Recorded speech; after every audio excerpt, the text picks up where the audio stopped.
Alors, on va commencer par la première slide directement. Et cette slide est tirée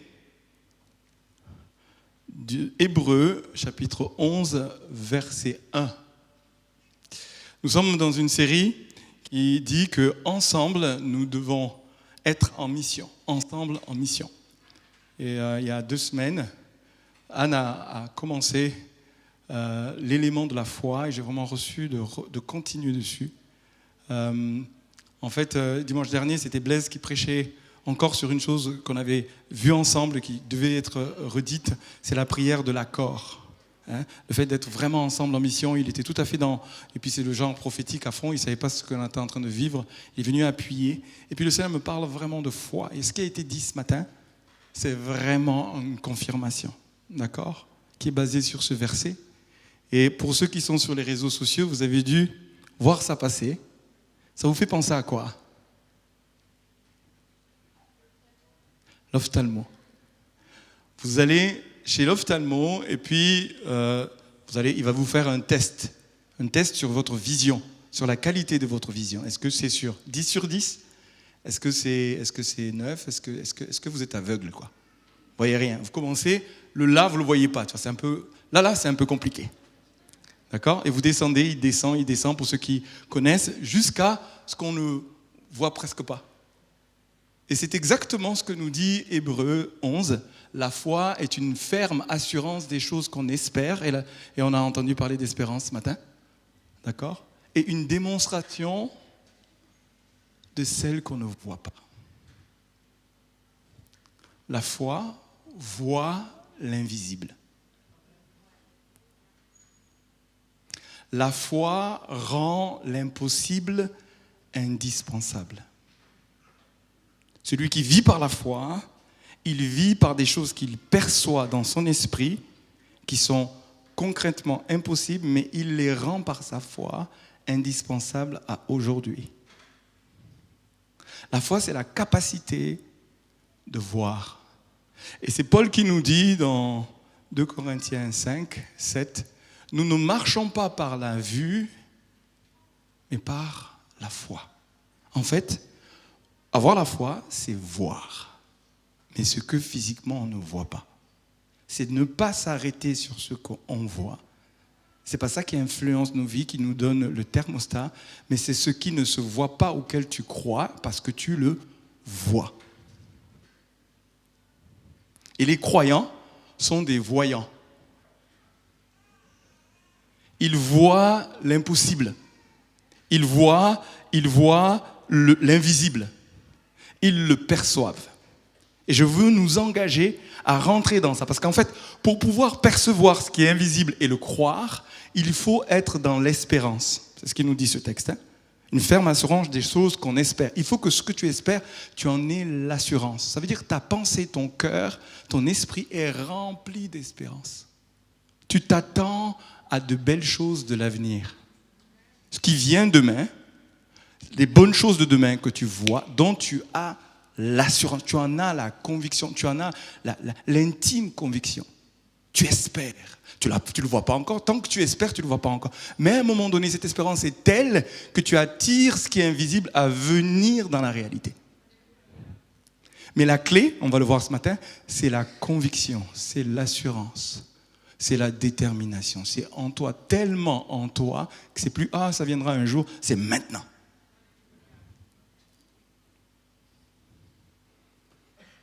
Nous marchons non par la vue. Et combien de chrétiens marchent par la vue? Sont plus conditionnés par les choses qu'ils voient que par les choses qu'on ne voit pas, mais que son esprit perçoit. Et le basculement, c'est de vivre carrément dans l'autre dimension. C'est-à-dire, je suis tellement dans l'invisible que l'impossible devient possible, naturel. Le surnaturel devient naturel. Parce que je vis de plus en plus. Des fois, on vit une irruption dans quelque chose, dans un temps d'adoration, dans un truc les réalités spirituelles, invisibles, sont tellement évidentes, proches, une sécurité telle que d'un coup, on a dit, mais tout est possible, quoi. Parce qu'on est là dans sa présence. Puis des fois, on redescend, et puis ce qu'on voit a plus d'impact sur nous, que... que ce qu'on ne voit pas. Et vivre par la foi, C'est mon sujet ici ce matin. Vivre par la foi, c'est rentrer dans cette dimension. Et on va lire Hébreux 11, 27. C'est un passage extraordinaire. Hein. Moïse, il fait partie de ces hommes qu'on admire beaucoup. Mais Hébreux 11, qui retrace la vie de tous les hommes de foi, les héros de la foi. Et vous allez voir que c'est bien au-delà du contexte de la prière, c'est leur vie tout court. Ils vivaient par la foi. Et il nous est dit du témoignage de Moïse, ceci, c'est par la foi qu'il quitta l'Égypte, sans être effrayé de la colère du roi, car il se montra ferme, comme voyant ce qui est invisible. La foi de Moïse, vous savez, quand même extraordinaire, hein, Moïse, lui, il ouvre la mer Rouge, des miracles, mais des miracles. Le naturel avec lui, le surnaturel est juste naturel, quoi. Il raconte une histoire de fou, quoi. Un rocher où l'eau sort. Tu sais. On le lit, on connaît les histoires, on a l'impression que c'est des histoires pour enfants, tu sais, pour les endormir. Mais Moïse, lui, il voit ce qui est invisible. La foi, la capacité de voir. Et ce matin, ma prière, c'est que Dieu illumine les yeux de vos cœurs pour que d'un coup, vos yeux voient. Si vos yeux voient, ça change tellement de choses. Ça change, mais vraiment, vraiment beaucoup, beaucoup de choses. Et Marilène parlait de témoignages, je vais vous en donner ce matin, mais juste avant de les donner, je vais vous donner la définition du Larousse. Le Larousse, c'est définir la foi comme agir comme si on pouvait disposer de quelque chose qui n'existe pas encore. C'est quand même quelque chose. Hein? Je répète, agir comme si on pouvait disposer de quelque chose qui n'existe pas encore, c'est-à-dire l'espérance. Ça n'existe pas encore, mais j'en ai une telle assurance que j'en dispose maintenant. D'accord ? Et la deuxième chose est très importante aussi, c'est prévoir ce qui va arriver et adapter sa situation à cette prévision. C'est-à-dire, je prévois, je sais que quelque chose va arriver, et dès maintenant, j'agis en fonction de ce qui va arriver, mais que j'ai perçu. C'est ça la foi. Et imaginez que ça devienne un style de vie. C'est-à-dire, imaginez c'est un mode de vie. C'est comme ça que tu vis, tout le temps, sur toujours, de toutes les situations, tous les domaines de ta vie, tu perçois quelque chose de bon qui va arriver et tu agis maintenant en fonction de cette foi. Ça, c'est la foi. Ça, c'est les hommes et les femmes de foi. Percevoir, voir par l'esprit, les yeux de la foi. La foi est une fonction de l'esprit. Et Jésus, en fait, ce qu'il y a d'étonnant avec lui, c'est qu'à un moment donné, s'il y a une chose qu'il a fait comme reproche à ses disciples, c'est leur manque de foi. Il n'a pas fait autre chose. Ce qu'il a admiré des gens autour de lui, c'était la foi. S'il y a une chose qui l'interpellait, qui déclenchait de la louange, vous savez, et souvent c'était des étrangers qui avaient plus de foi que le peuple d'Israël. L'exemple de ce Romain qui a tellement la foi que son serviteur va être guéri, qui dit « T'as même pas besoin de bouger, dis seulement un mot. » Jésus admire sa foi. Quelle grande foi! Waouh! Et disciples, regardez, il y a quelque chose qui s'est passé en lui. Il sait qui je suis. Il me voit pas sur le plan humain, il me voit sur le plan spirituel. J'ai autorité sur la maladie. Il le voit. Ça prend une révélation. D'accord? Il y a une autre femme. Elle est syrophénicienne, donc c'est une étrangère. Elle demande à Jésus la guérison de sa fille. Puis Jésus dit non, mais moi je peux pas, je suis venu pour les enfants d'Israël. Elle répond avec une telle pertinence qu'il dit, mais quelle grande foi! Quelle grande foi! Et ça lui est arrivé. Le nombre de fois il lui dit, il te sera fait selon ta foi. C'est comme si Jésus dit, ta vie est le résultat de ta foi. Ce que tu vis, c'est fonction de ce que tu crois, ton système de croyance profond, ton système d'espérance profond. C'est ça qui explique ce que tu vis. Nous sommes le résultat de notre foi. Oh non, vous auriez pu dire amen un peu plus fort. C'est une clé. Si tu n'es pas dans la foi, tu vis bien en dessous de ce que tu devrais vivre. Parce que Jésus dit, il te sera fait. Mais ta foi t'a sauvé. Il guérit quelqu'un, on pourrait dire, c'est Jésus, sa toute puissance. Non, ta foi t'a sauvé. Ta foi t'a guéri. Il est en train de nous dire, notre foi, lorsqu'elle est déclenchée, ça amène des dimensions, ça ouvre des dimensions. Le règne de Dieu pour lequel nous prions qu'il vienne, mais ça appartient à ceux qui ont la foi. Sans ça, mais il est impossible d'être agréable à Dieu. Jésus ça tire la louange quand ils voient quelqu'un agir par la foi. Ils disent, waouh! Et ses disciples, ils leur disent, hé, mais où est donc votre foi? Mais jusqu'à quand vous supporterai-je la foi? Mais c'est le béaba. Si tu n'as pas ça, mais ça ne peut pas marcher. La foi. Et il leur dit, donnez-leur vous-même à manger. Mais comment on fait, Seigneur? Vous savez, il veut faire un miracle, lui, Jésus, puis il dit aux disciples, c'est à vous de le faire. Il dit, mais comment on peut faire ça? On n'a que 5 pains et 2 poissons. Il dit, ok, je vais vous montrer que la foi, il rend grâce. Et quand Jésus rend grâce au Père, il voit les pains multipliés, il le voit. Et il dit distribuer. Et il agit, vous savez cette définition-là, comme si il pouvait disposer de quelque chose qui n'existe pas encore. C'est ça la foi. Je parle, j'agis, et je dispose de quelque chose qui n'existe pas. Et du coup, il y a une posture de Jésus, quand il dit distribuer, c'est pas encore là, mais il le croit tellement que ça déclenche quelque chose. Et il les enseigne à marcher et à vivre par la foi. Et ils doivent le suivre. Et puis quand il les envoie, et puis que lui, il renvoie la foule, et puis qu'il vient vers eux, il leur dit, mais où est donc votre foi? C'est-à-dire, Pierre, il veut sortir, il lui dit, t'as peu de foi. Tout est une leçon, une grande leçon de foi, de vie par la foi. Il traverse un jour une autre scène, Jésus est avec eux, puis il dort. Et puis il le réveille, il dit, maître, nous périssons. Quand il se réveille, il dit, mais où est donc votre foi? Alors qu'on pourrait dire, mais quand même, Jésus, c'est sérieux. C'est des pécheurs chevronnés, mais là, ils sont au bout de leur vie. Ils osent se réveiller parce qu'ils disent, là, s'il ne fait pas quelque chose, on est mort. Donc, vous voyez? Et Jésus se lève et dit, où est donc votre foi? Comme pour dire, vous n'auriez pas dû me réveiller, vous auriez dû le faire vous-même. C'est ça que Jésus dit. Et est-ce que vous pensez que c'était du fait qu'il faisait semblant d'être offusqué, en mode, mais quand même, où est donc votre... Mais Seigneur, c'est grave là. Et eux, ils sont, oh là là là là là, Jésus. Alors que Jésus dit, mais moi, je veux que vous le fassiez vous. Parce que Jésus, lui, il le voit, il ordonne, le calme vient. Et nous devrions vivre dans la foi de la même manière. Comprendre ce mode de ce qu'est la foi, comment que ça marche, pour pouvoir vivre par la foi.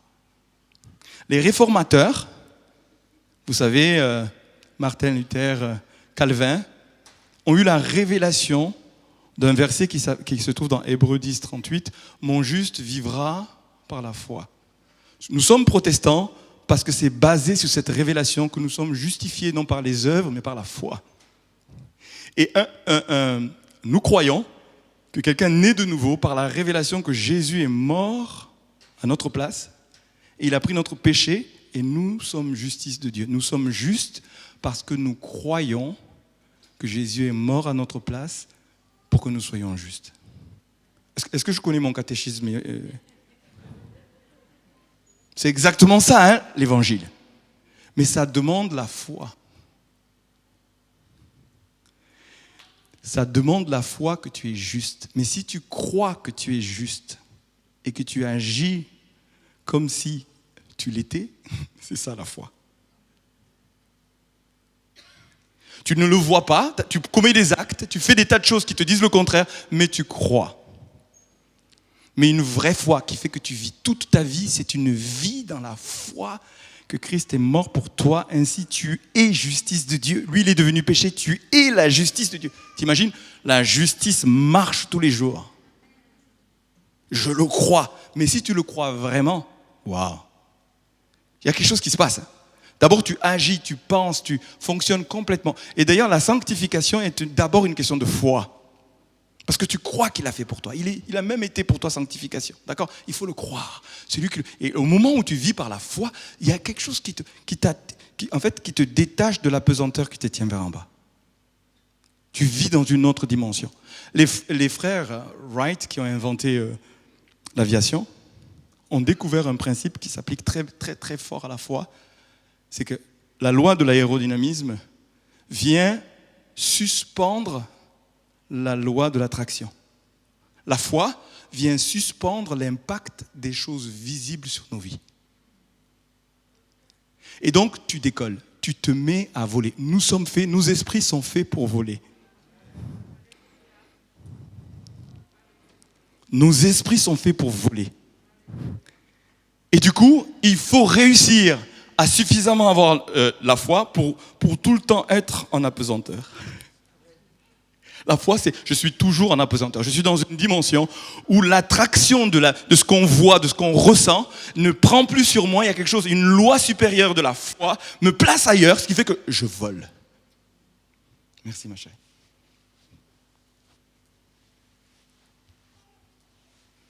Et ça demande des convictions profondes et une marche particulière. Vous voyez ce que Jésus dit à un moment donné avec ses disciples. Il maudit un figuier, le figuier sèche. Mais immédiatement, je ne sais pas, c'est un truc, il faut de l'imagination là, vous voyez. Jésus maudit, puis dessus, ça devient sec.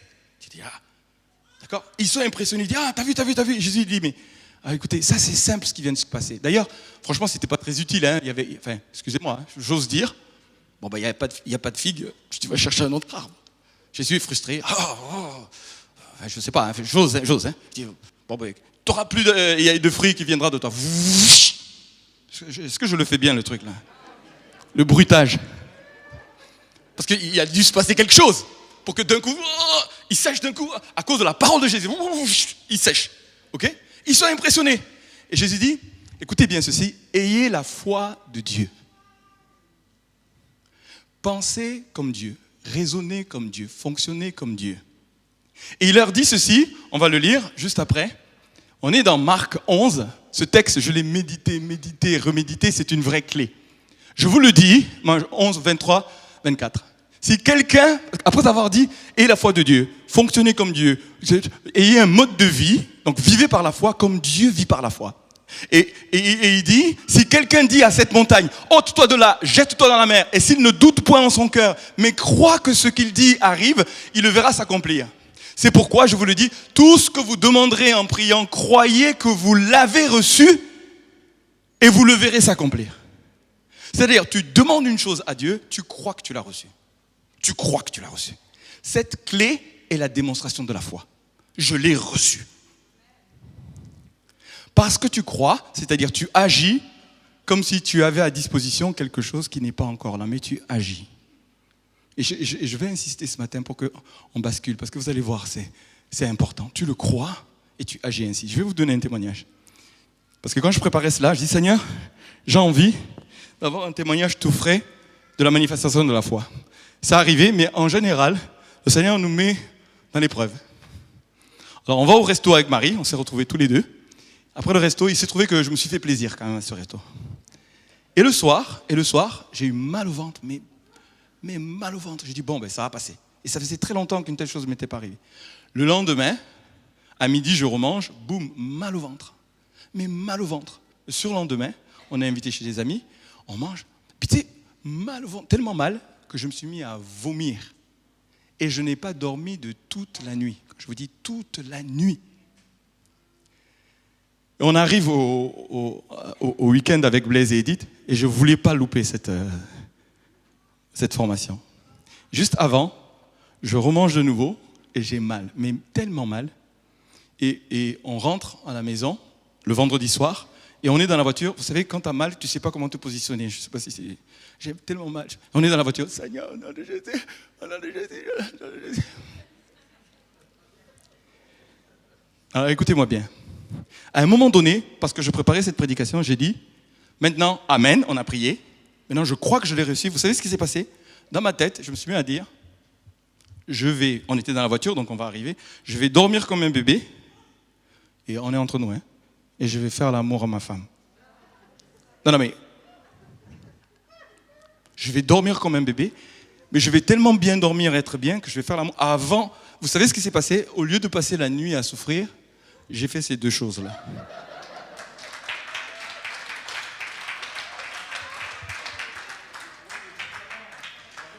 La foi, c'est un beau médicament, je vous dis. J'ai dormi comme un bébé. Pourquoi? Je me suis mis à agir comme si j'avais déjà ce pourquoi je priais. Cette clé fait une différence. Cette clé fait une grande différence. C'est-à-dire une posture. Je dis, Seigneur, je te remercie ce soir. Ce ne sera pas comme les autres soirs. Ça fait 3 soirs. Franchement, presque je me moquais de ceux qui vomissaient. Je dis, vomir quand même, ça veut dire que c'est grave, quoi. Tu peux tenir quand même, tu peux te tenir. Ça ne pouvait plus, je souffrais. Et je peux vous dire, la clé, c'est parce que tu le vois. Tu en es sûr. Tu te mets à agir ainsi. Je vais vous donner un autre exemple biblique qui est vraiment, qui illustre ça. C'est Anne dans la parole de Dieu. Anne dans la Bible, elle est stérile, elle veut avoir des enfants. Elle vient dans la présence de Dieu. Elle est tellement enivrée de douleur de ne pas avoir d'enfant que la parole ne sort même pas. Elle parle devant Dieu, mais c'est tellement la douleur est grande. Seigneur, entends-moi. Mais la foi. Puis à un moment donné, et j'aimerais nous exhorter à être comme des Élie. Élie, il ne comprend pas ce qui se passe. Il dit, mais c'est trop grave ce qu'elle vit là. Si elle est dans cet état, c'est qu'elle est ivre. Ivre, mais elle était ivre de douleur. Ivre de douleur devant Dieu. À un moment donné, quand elle lui raconte, mais non, je ne suis pas ivre, c'est juste que je demande à Dieu un enfant. Et il lui dit une chose qu'on a besoin de grandir, de dire aux autres quand on voit la foi. Va, il te sera fait selon ta foi. Que Dieu entende la prière que tu lui as adressée. Vous savez, quand elle entend ça, la Bible nous dit, elle se lève, son visage change. Son attitude change. Elle se met à manger. Elle rentre chez elle. Mais elle a déjà son bébé. Elle vit à ce moment-là par la foi. Elle rentre chez elle. Elle fait l'amour à son mari par la foi. Le bébé vient après. Il s'est passé des heures, peut-être des jours. Mais quand elle fait l'amour, au moment où elle fait l'amour, elle a déjà son bébé. Elle appelle Samuel. Vivre par la foi, c'est ce basculement. Ce n'est pas un moment juste quand je prie, puis j'essaie de me convaincre. Non, il y a une conviction qui vient. Tu te mets d'accord avec ce que tu vois de Dieu. Quand la Bible nous dit, mettez-vous d'accord, priez, c'est quoi? Vous voyez la même chose et vous êtes convaincu de ce que vous êtes en train de demander, vous voyez la même chose. Quand vous êtes d'accord sur ce que vous voyez, vous le demandez à Dieu. En fait, la prière de l'accord, c'est un moment où on te met d'accord, mais c'est quoi? Sur ce qu'on voit. Qu'est-ce que tu vois de ce que Dieu va nous donner? Qu'est-ce que tu vois? Tu vois quoi? Je vois ça. On se met d'accord. Tu le vois. C'est pas d'accord simplement en termes de sujet de prière. C'est d'accord spirituellement. Au moment où vous êtes alignés, vous voyez la même chose. Vous vous attendez à la même chose. Et après l'avoir demandé, vous attendez à ce que ça vienne. Là, on est dans la foi. Là, on est en communion de foi. Et c'est ce qui va nous donner de basculer, même dans la saison dans laquelle nous sommes. Le croire ensemble que Dieu va nous exaucer, va nous donner ce qu'il nous promet, ce que nous sommes en train de visualiser ensemble. Dieu est un sage architecte et on va voir cette photo. Si on dit que ayez la foi de Dieu, ça vous fait penser à quelque chose, ça? C'est pas tout à fait la même couleur. Un jour, on refera la peinture pour que ça revienne là. Mais avant que ça existe, il a fallu que je l'ai vu en esprit, ou en tout cas que je le décrive à un architecte, et que l'architecte me dise, est-ce que c'est ça que tu vois dans ton esprit? J'ai dit oui. Et parce que je l'ai vu, on s'est mis en mouvement, et on le voit dans le physique, parce que ça a été vu par un architecte. Et on s'est mis d'accord. Elle m'a dit, corrige, c'est pas tout à fait ça. Corrige. Est-ce que c'est ça? Oui, c'est cette image, c'est ça que je veux. Parce que c'est ça que je veux. Et que je me mets en mouvement pour avoir ça. Vous savez, quand on a fait ça, j'avais pas encore l'argent. On a fait des levées de fonds pour avoir ça. Après, il y a eu comme la description, les cahiers de charges, les devis. Mais ça me faisait pas peur parce que j'avais vu, c'était une promesse de Dieu.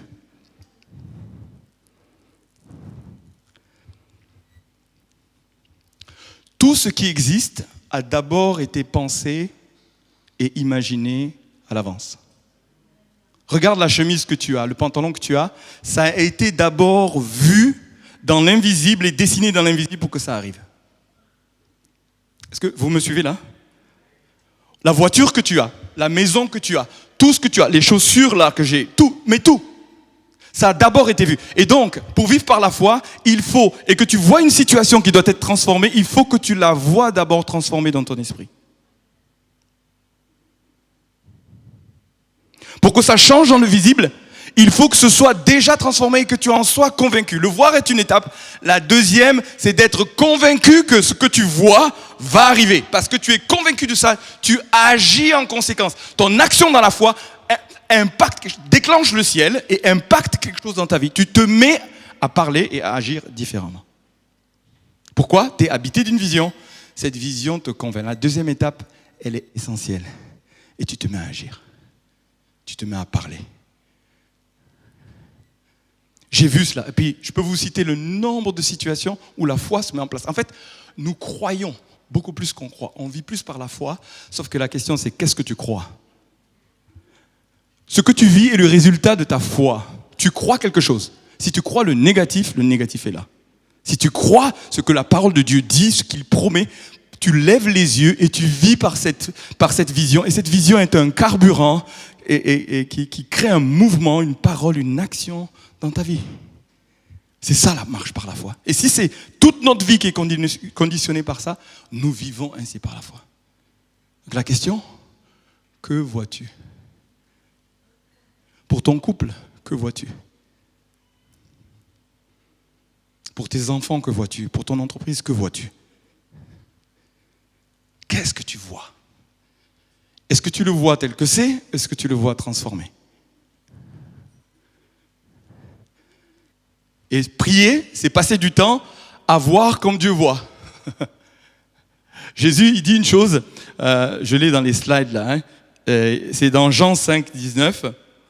Il est dit de Jésus, il ne faisait que ce qu'il voyait faire au Père. C'est quelque chose d'extraordinaire. Tu peux me le retrouver ? Ça arrive, hein ? Peut-être que je ne te l'ai pas mis, mais... Jean 5, 19, bon, c'est assez simple.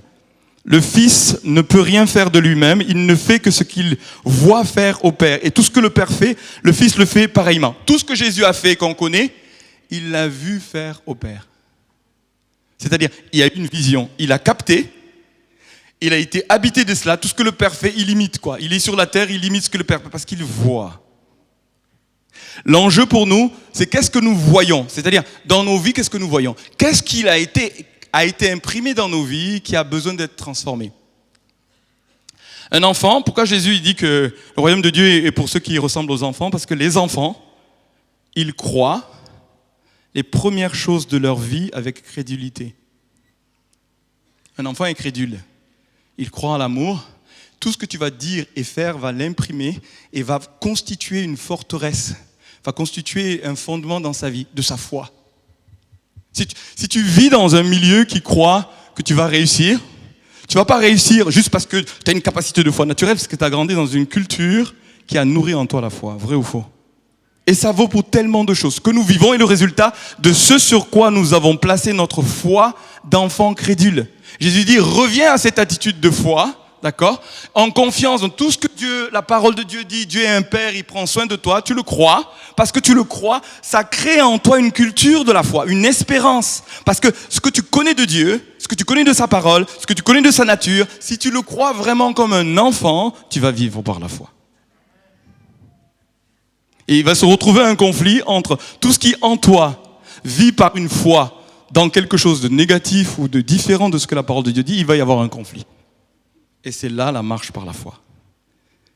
C'est là la marche, le combat de la foi. Entre la réalité de ce que tu crois, qui est faux, et la vérité de la parole de Dieu, auquel tu dois maintenant aligner tes pensées, tes émotions, ou tout ce qui se passe en toi, pour que du coup, tu te mettes à croire ce que Dieu dit de toi, ce qu'il dit de lui, ce qu'il dit des circonstances.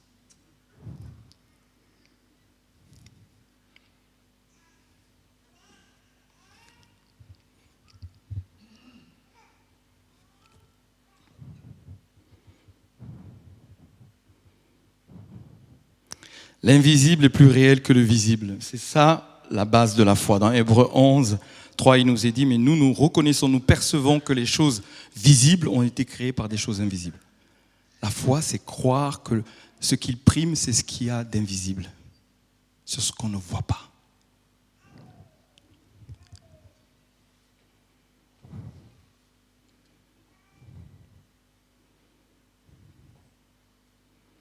Alors maintenant, la clé pour vivre cela. Est-ce que vous avez déjà entendu quelqu'un utiliser cette expression? Ça y est, je vois ce que tu veux dire. Je vois ce que tu veux dire. D'accord? Je capte. C'est-à-dire, à un moment donné, tu parles, ça forme une image en moi. D'accord? La parole de Dieu doit produire la même chose dans nos vies. La parole de Dieu, quand on la lit, c'est pas la lire, c'est l'entendre. La Bible nous dit, la foi vient de ce que on entend, et ce qu'on entend de la parole de Dieu. Et il faut que la parole de Dieu, quand on la lise, elle produise une image. C'est-à-dire, ça produit la foi. Tu arrives à voir. Ton esprit voit ce que la parole est en train de dire. Et c'est comme si, dans ta communion avec Dieu, quand tu lis la parole, quand tu pries, en fait, on est dans d'exercices d'imagination, de visualisation. La parole de Dieu doit te donner de voir. La communion avec l'Esprit de Dieu doit te donner de voir. La prière doit te donner de voir. Qu'est-ce que tu vois? Qu'est-ce que tu perçois qui n'est pas visible humainement? Est-ce que tu le vois? Je vois ce que tu veux dire, Seigneur. Je vois. Lire la Bible, ce n'est pas cumuler des connaissances, mais c'est voir. Nourrir la foi, la capacité de voir ce qui est invisible. Dieu dit de ta situation, c'est ça que je veux faire. Quand tu médites, il s'agit de méditer avec Dieu des soucis. Tu lis la parole de Dieu. Tu vois, c'est Paul qui dit une chose dans Philippiens 4, verset 6. Ne vous inquiétez de rien, mais faites connaître vos besoins à Dieu par des prières, des supplications et des actions de grâce. Écoutez bien ce que je suis en train de vous dire. Avoir communion avec Dieu, lire la parole, tout ça, c'est j'ai un souci, je suis inquiet. Je suis en train de croire quelque chose qui n'est pas vrai.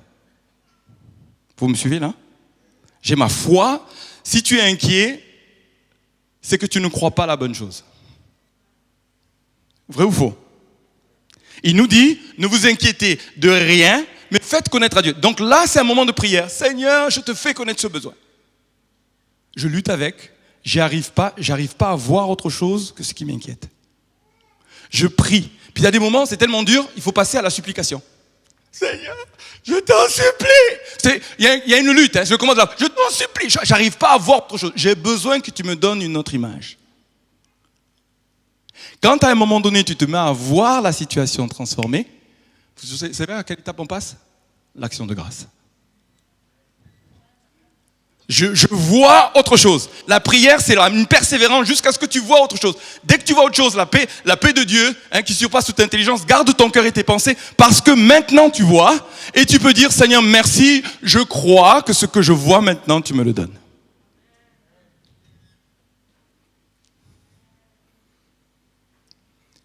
L'enjeu, c'est de réussir à voir. Prier jusqu'à ce que tu vois, que tu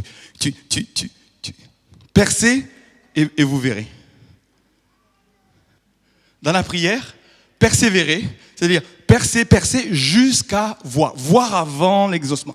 Si tu es exaucé que tu n'as pas vu, ce n'est pas vraiment un exaucement. Excusez-moi, c'est un exaucement, c'est une grâce de Dieu. Mais tu ne marches pas par la foi. C'est celui qui vit par la foi. Il a vu, il a lutté pour changer l'image. La nouvelle image arrive.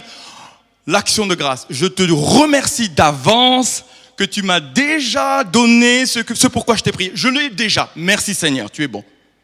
Et maintenant, j'attends, mais dans une assurance extraordinaire. Et dans cette attente, je rends grâce à Dieu. C'est pour ça que la paix qui surpasse toute intelligence garde ton cœur et tes pensées. Là, c'est le combat de la foi. Là, c'est une vraie différence. Alors, juste avant de voir un extrait d'un film que j'aime beaucoup, je vais insister sur les quatre étapes de je viens de prier, je vois. Quand je vois, je me mets à nourrir une conviction. Et l'étape de la conviction, de la ferme assurance, d'accord? J'ai une ferme assurance. Quand quelqu'un n'a pas encore ce qu'il a reçu, mais parle, agit par la foi, ça s'entend. Et j'aimerais vous rendre sensible à l'esprit de foi qui parle.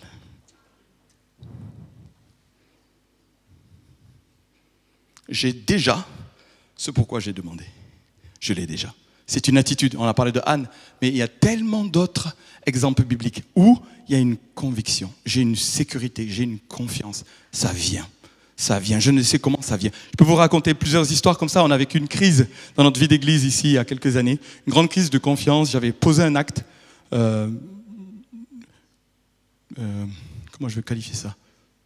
De précipitation, exactement. Et franchement, c'était grave. In fine, avec le recul, je dis, wow, Rodrigue, qu'est-ce qui t'est arrivé? Qu'est-ce qui t'a pris? Enfin bon, c'est le genre de choses qui arrivent. Et puis, quelqu'un me confronte et puis essaie de vraiment me déstabiliser, me destituer. Enfin, c'était une situation vraiment compliquée. Et puis, le Seigneur me parle. Vous savez, dans ces moments, on a vraiment besoin d'entendre la voix de Dieu. Parce que, en fait, j'étais vraiment comme intimidé. En tout cas, il y avait une tentative d'intimidation. Et moi-même, je disais, OK, j'ai commis cet acte, je m'en repens. Mais l'esprit qui a derrière, qui veut me destituer comme serviteur de Dieu, je te confronte au nom de Jésus-Christ. Vous comprenez ce que je suis en train de dire? Je ne remettais pas en question la faute sur laquelle j'étais attaqué, mais l'esprit qui voulait me destituer, je lui parlais en plein milieu d'un moment où je devais me repentir. Vous voyez, c'est compliqué parce que des fois, tu te repens, oh non, ça veut dire, donc, Seigneur, tu me rejettes, donc, je vaux rien. Vous savez, je peux basculer. Ah, si c'est comme ça, je joue plus, moi. Non, j'ai péché, ok, je m'en repens, mais toi, esprit d'intimidation, je te confronte au nom de Jésus. Et ce qui s'est passé, c'est que Dieu me parle, me dit, ok, la délivrance arrive. Et je suis convaincu que Dieu va lui-même me justifier. Je voulais pas rentrer dans, vous savez, un truc humain. Et il se passe 4 mois. Et les gens viennent me voir, me dire, Rodrigue, il faut faire quelque chose, parce que sinon, regarde, les gens sont déstabilisés. Dieu m'a parlé, je suis convaincu qu'il va agir. Comment? Oui. Qui c'est qui a dit Amen là-bas? Amen. Et Marilyn me dit ici de dire, la parole que j'ai reçue était dans Lamentation, il dit, ne te tais-toi, mets la langue dans la poussière et attends mon secours. Donc, j'attends, sans me justifier. Puis à un moment donné, vous savez ce qui s'est passé? Dieu a envoyé un prophète qui s'appelle Bruno Picard. Ça, cette histoire-là, moi je peux m'en souvenir. C'est pour ça que je prie pour lui. Et que quel que soit ce qu'il vit, je peux vous dire, Dieu ne se repent pas ni de ses appels ni de ses dons. Moi, je l'ai vécu, j'ai commis une erreur, il ne se repent pas. Ce n'est pas sur ça qu'il agit, c'est sur ma foi dans sa justice, c'est lui qui me justifie. D'accord? Et du coup, il est arrivé, et je me souviens, on avait dit, ah ben tiens, on va faire une conférence, ça fait longtemps qu'il était prévu, c'était fixé avant la crise. J'avais fixé la date avant la crise. Et puis, l'équipe à l'époque me dit, Rodrigue, ça va être compliqué, tu vois la crise dans laquelle on est, on n'a pas les finances pour financer. J'ai dit, écoute, si jamais on a un déficit, je couvre, je paye moi-même. Je sais que ça va être une bénédiction. Et je ne savais pas que c'était pour ça. Il arrive, il est au courant de rien. Le Seigneur lui a tout montré ce qui était en train de se passer spirituellement. Et il vient, il parle sur l'église et il demande à l'église de refaire alliance avec nous. Le secours est venu d'une part. Et moi, pendant qu'il prêchait le premier soir, j'étais en larmes en train de dire, mais je lui ai rien dit. Dans mon cœur, les gens vont croire que je lui ai tout raconté. Les gens vont croire que je vais tout le raconter. Mais c'était le secours du Seigneur. J'ai agi sur la base d'une parole. Je savais que Dieu me justifierait. Mais je ne savais pas comment. Donc j'ai une attitude qui est convaincue. Et cette conviction a gardé l'équipe autour de moi. Une parole de Dieu a donné une vision. Je l'ai vue, j'en suis convaincu. Je me suis mis à parler. C'est la Bible nous dit, nous avons cru, c'est pourquoi nous avons parlé. Si tu crois, il y a une parole qui sort. Si tu crois, il y a une confession. Si tu crois, il y a une déclaration. Si tu crois, il y a une attitude, il y a une posture. Mais c'est la foi. Et souvent, les gens qui ne sont pas dans la foi sont intimidés ou ne savent pas comment répondre à quelqu'un qui a une posture. Je le crois, c'est au fond de moi, je le crois, je l'ai vu. Dieu me l'a montré. Tu es en communion avec Dieu. Seigneur, ça y est, je vois ce que tu veux dire. Je le vois.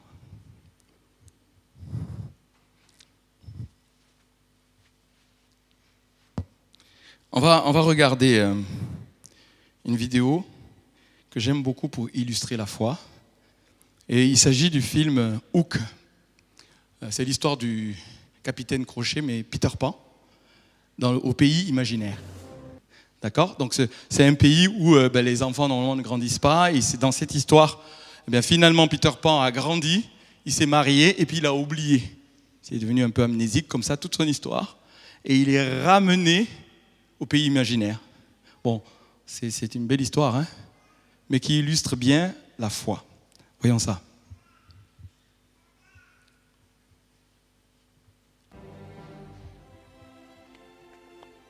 pas le son. Tout le monde dit c'est grâce. Béni ce repas, Seigneur.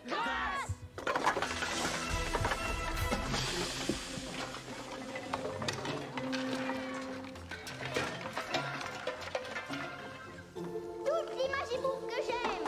Igname, pomme abricot, banane, fruit de la passion. Engloutis la cabasse et engloutis les poupous. Tu peux souffler, c'est chaud. Non.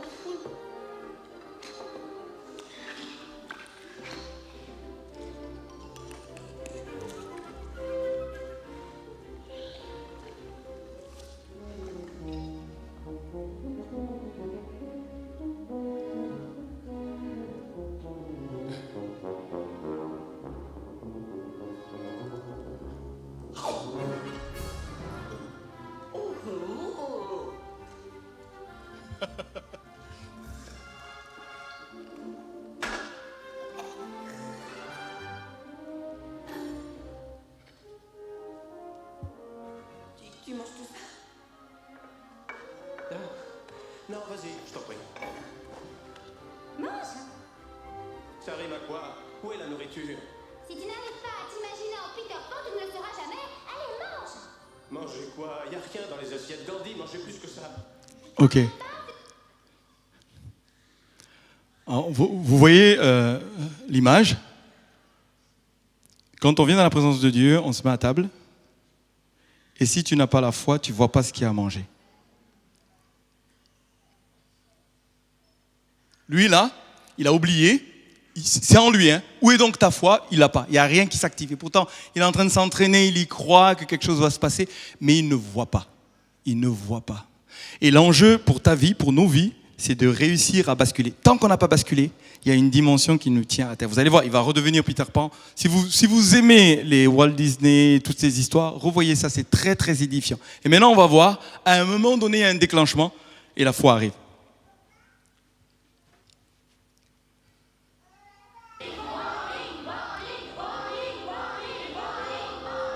Oh, Crusion, va donc casser les noisettes de l'écureuil d'à côté. Hein?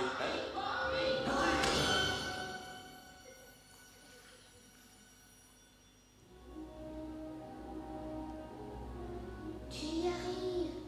J'arrive à quoi? Tu tires ton imagination, Peter.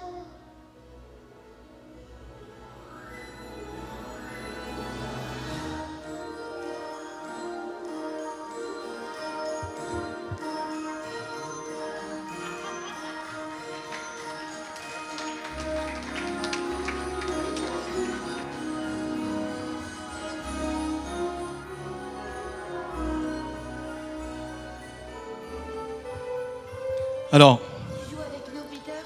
Allez, y arrive, Peter. il y arrive. Mon sujet, mon appel ce matin, c'est est-ce que tu veux ouvrir les yeux et voir ce qu'il dit? Voir ce qu'il dit. Basculer.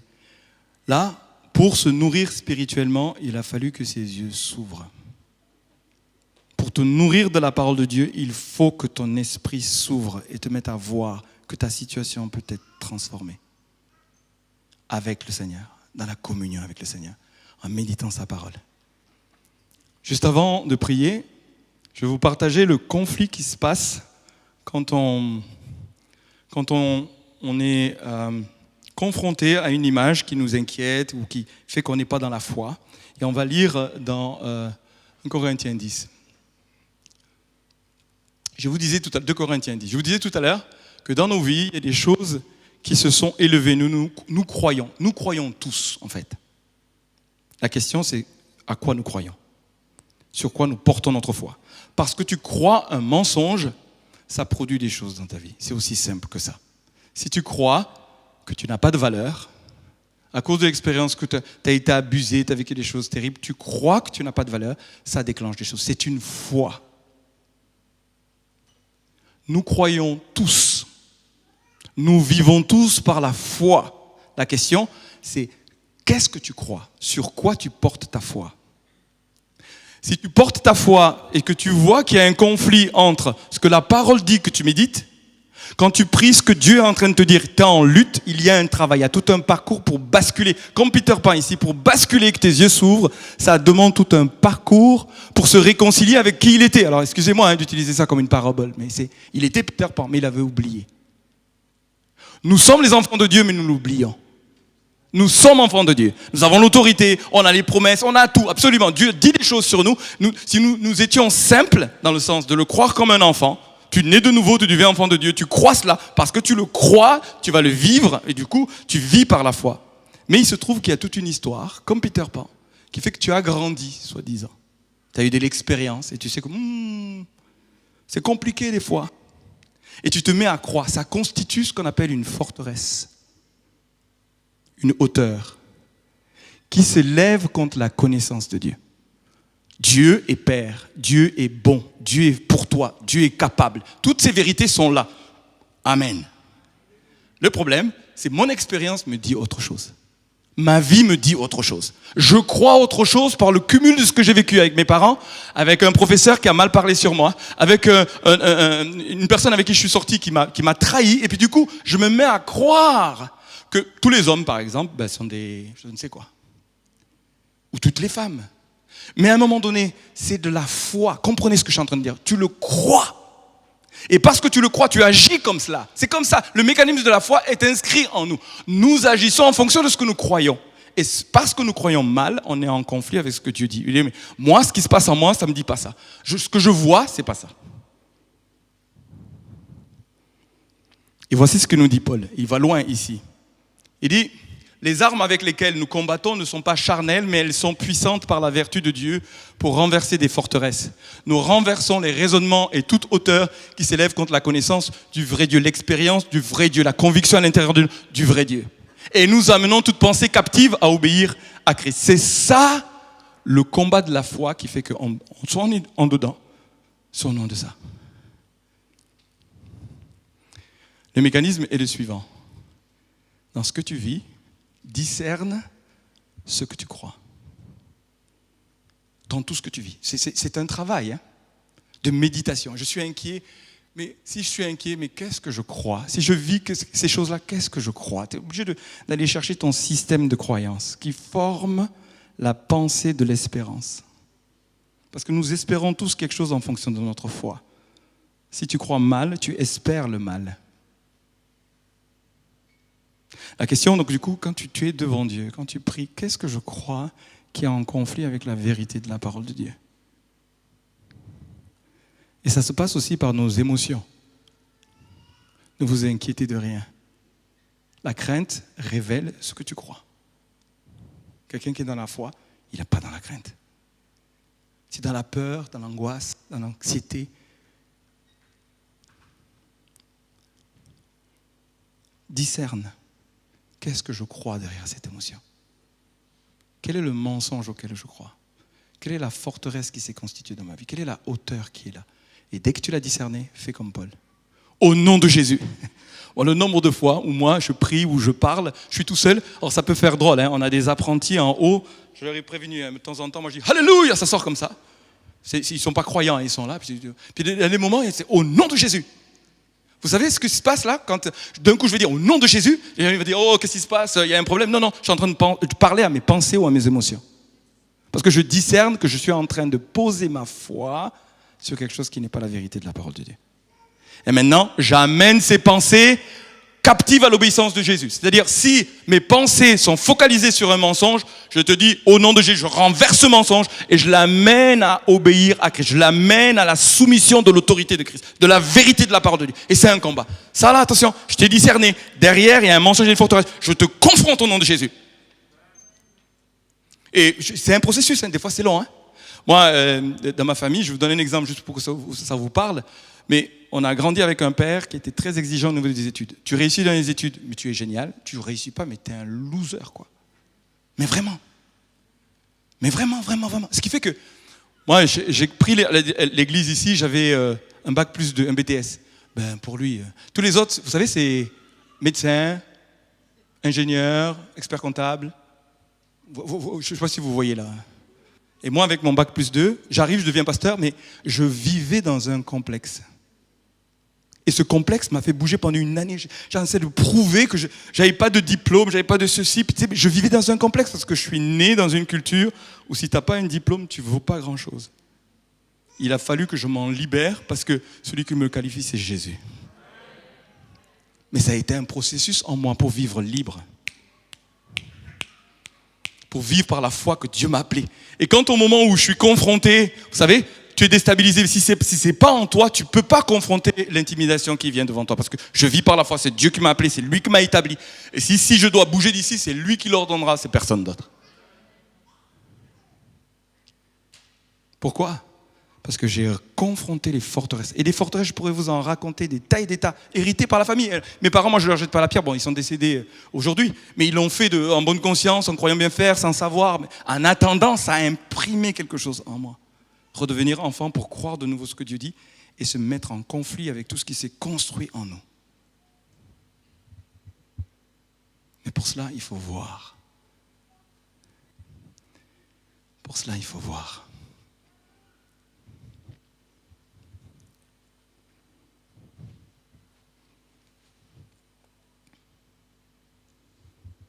Je vais faire l'appel, peut-être demander à mettre une nappe ou quelque chose comme ça.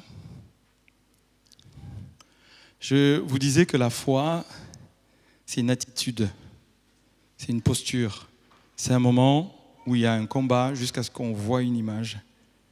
Quand on la voit, qu'elle nous habite, que ça devient une assurance, on se lève, on se met en mouvement, on prend position. On se met à parler. Et même si ce matin, pendant que je priais, il y a quelque chose qui s'est peut-être passé, je commençais à voir, et l'enjeu, c'est pas de voir. Je pense qu'on est tous capables de voir la situation transformée qu'on vit. On est capable. L'enjeu, c'est de prier jusqu'à ce que ce soit tellement net dans nos esprits qu'on est convaincu maintenant que ça bascule. Et on se met à parler, à agir différemment. Et je voudrais nous donner l'occasion de prendre position, de faire un pas de foi. Faire un pas de foi. Prendre position. Non, je ne mourrai pas. Non, je ne resterai pas dans cette situation. Non. Jésus vient à moi dans la tempête.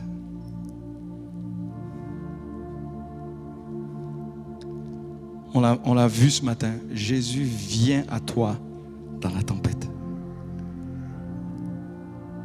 Non, tu ne périras pas. Non, ce n'est pas la fin. Il y a un avenir.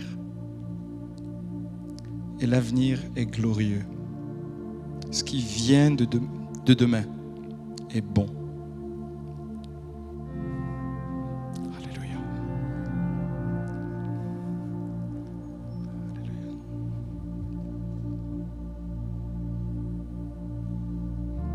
Seigneur, je prie que les yeux s'ouvrent. Je prie que les yeux s'ouvrent.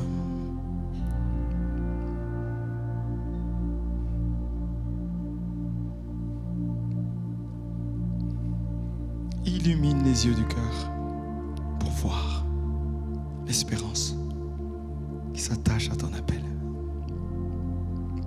Pour voir l'invisible. Pour voir la situation transformée avec toi. Tu entres en scène. Tu entres en scène. Alléluia. Tu entres en scène.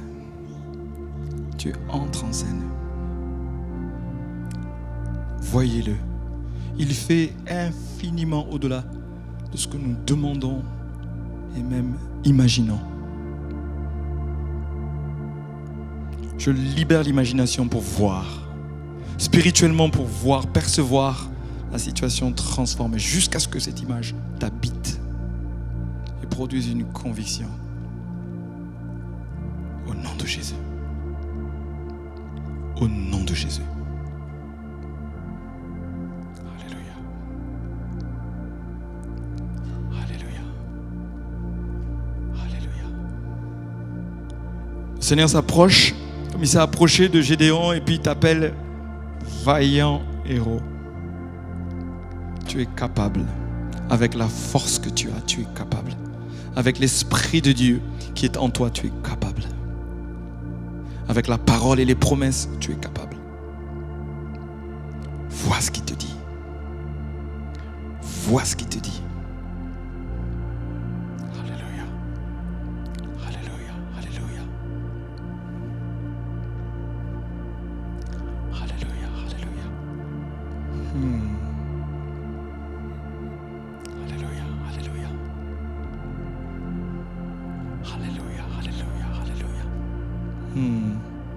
Rejoins l'armée de ceux qui croient, de ceux qui voient.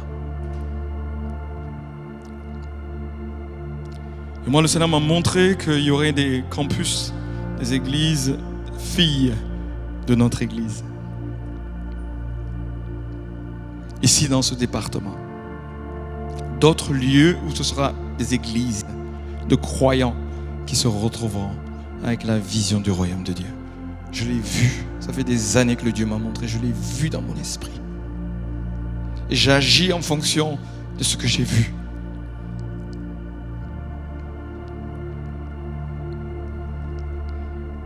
Ça veut nous donner la communion de vision, de voir cela dans nos esprits et que ça nous habite avec conviction, que ça nous habite, que nous parlions, que nous agissions en fonction de cela. Ça veut nous donner d'être en communion de vision, de foi. Sur ta vie, il a parlé, sur ton couple, il a parlé, sur ton avenir. Et si tu es célibataire, il t'a parlé. C'est suffisant, tu es suffisant. Tu es complet pour accomplir sa volonté. Il parle. Il parle. Cette image t'habite ce matin.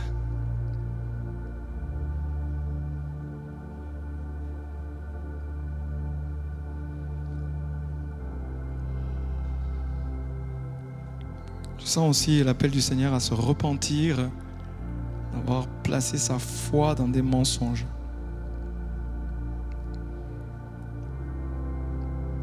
Vous connaîtrez la vérité et la vérité vous rendra libre.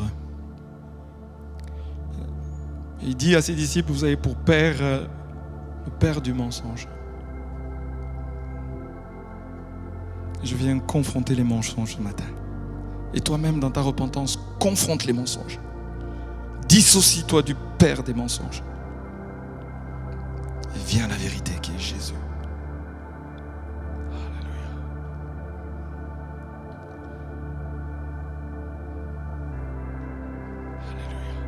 Je sens la puissance de Dieu. Je vous dis, il y a quelque chose de particulier où chacun peut capter pour sa part.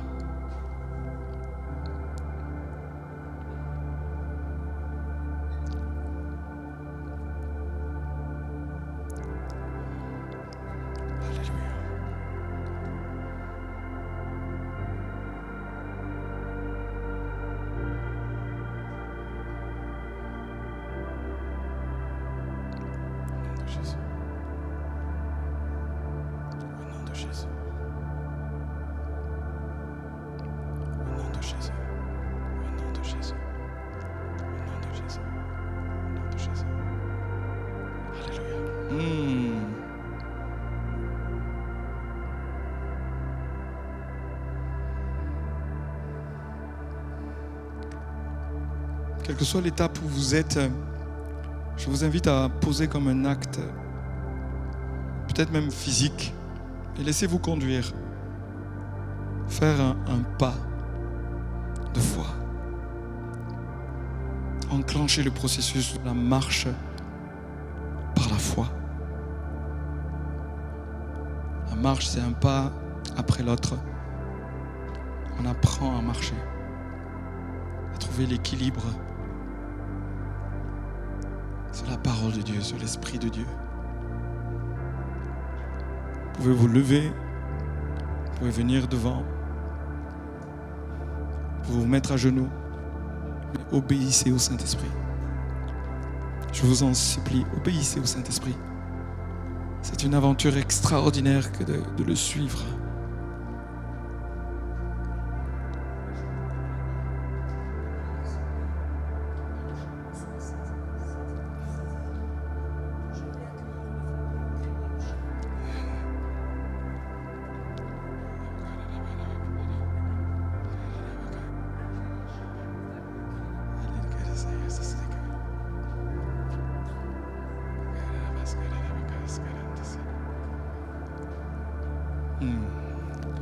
Laissez votre imagination, abandonnez votre imagination au Seigneur. La créativité au Seigneur.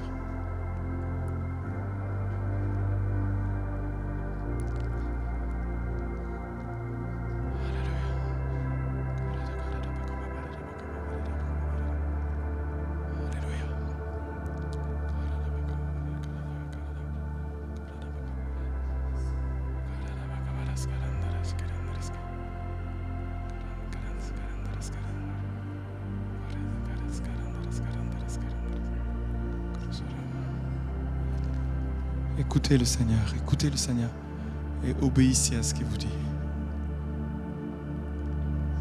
Il y a des œuvres préparées d'avance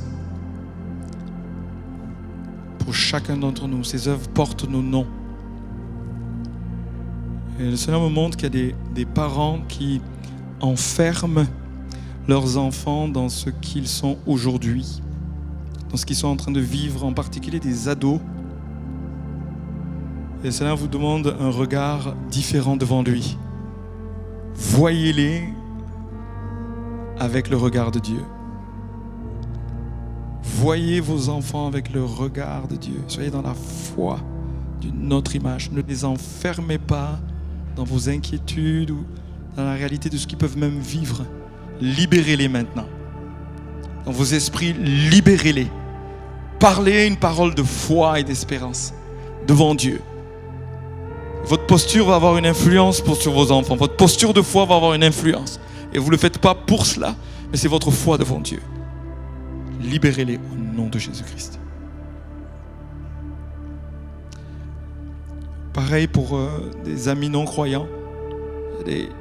Ça peut être un mari, une femme, ou un enfant, ou un collègue. Ne les enfermez pas dans ce que vous voyez. Ce que vous voyez physiquement. Mais avec l'Esprit de Dieu, voyez-les comme Dieu les voit. Mettez-vous d'accord avec l'Esprit de Dieu et parlez cela dans la foi.